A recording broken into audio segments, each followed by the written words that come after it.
Work has always been the price of survival. The illusion is thinking that another system makes it cheaper.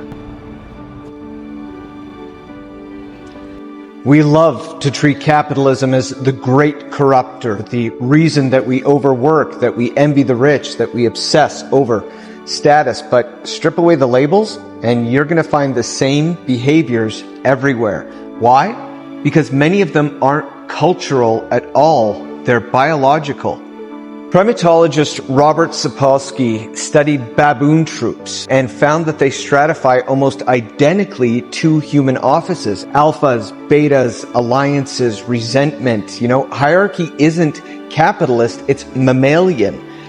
Even hunter-gatherer groups that pride themselves on egalitarianism use ridicule and gossip to enforce pecking orders. So strip away money and people just find another ladder.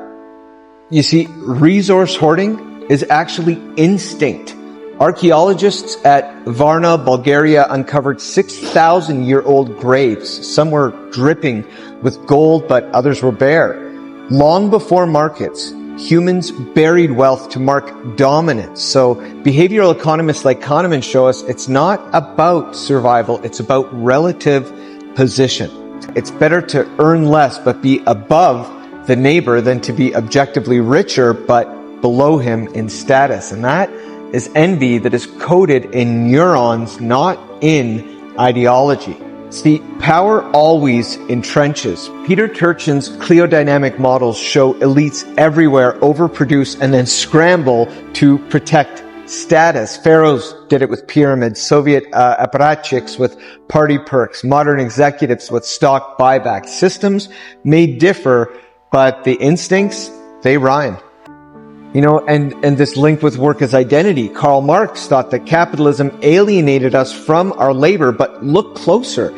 Every society ties worth to contribution. Soviet workers were heroes of production. Japanese salarymen became corporate samurai. Even outside capitalism, identity fuses with labor. Hannah Arendt called it the human condition, labor as the eternal rhythm. So let's talk about envy and the greener grass, because René Girard argued that we don't just want things, we want what others want. So that's why Soviet citizens envied American jeans and Americans envied European vacation days. Someone will always be richer, smarter, better looking, or first to innovate. There is no system that cures competition and achieves equality of status. How do we weave this all together? Well, we use storytelling to justify it all. Foucault wasn't wrong on this one point, at least. Every system explains itself with myth. Pharaohs claimed divinity. Soviets claimed science. Capitalism claims freedom. Each is narrative armor put over the exact same biology. But now we come to the point where capitalism is different. It doesn't just reflect instincts, it weaponizes them. Competition produced steam engines, factories, robotics, and now AI, artificial intelligence. Capitalist incentives create tools that replace muscle and, increasingly, mind. For centuries, technology chipped away at physical toll. Now, algorithms threaten white-collar work from accounting, design, even law. For the first time in history, both muscle and mind are on the table. Critics imagine that universal basic income, or UBI, might be the solution, but money isn't the whole game. A stipend may solve survival, but it doesn't solve status. If everyone has a living wage, we'll simply compete for different things. We'll still compete for recognition, for beauty, for originality, for influence. Machines, they can erase jobs, but they can't erase envy. So don't confuse human instincts with capitalist sins. You can regulate markets, but you can't regulate comparison. The ladder of hierarchy, it's biological. It's not systemic, it's not capitalist, it's not socialist. All you can do is choose where you climb.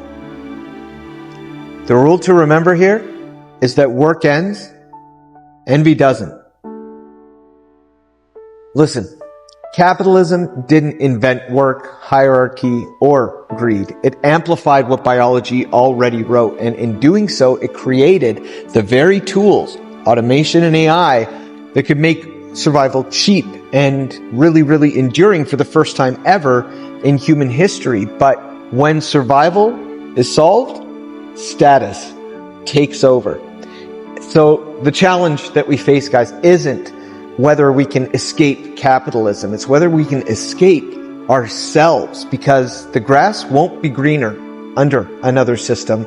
It will only ever be greener when we water it and when we decide what and where is worth growing.